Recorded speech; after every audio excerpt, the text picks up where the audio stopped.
મને પ્રમુખ સ્વામી મહારાજની એક વાત યાદ આવે કે જ્યારે વર્ષો પહેલા પ્રમુખ સ્વામી મહારાજ આપણી વચ્ચે હતા ત્યારે એમના હરિભક્ત બંને દીકરીઓની કંકોત્રી દેવા માટે આવે છે અને ત્યારે પ્રમુખ સ્વામી મહારાજ એવું કહે છે કે તમારી દીકરીને એટલું જરૂર કહેજો કે તે જે ઘરે જાય છે એ ઘર એના માટે નવું છે, નવું ઘર, નવા લોકો, વ્યવસ્થા, ખાવું પીવું, ઉઠવું બેસવું, સમય, રીત બધું જ જુદું જુદું હશે.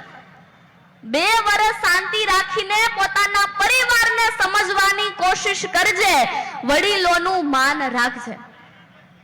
જો તારા વાણી, વર્તન, વ્યવહાર બધા સાથે સારા તો બધા જ તારી સાથે સારા, નહીતર બધા જ તારી સાથે ખરાબ. Time is very important more than money. સમય ખૂબ મહત્વનો છે. પોતાના પરિવારને તું સમય આપજે.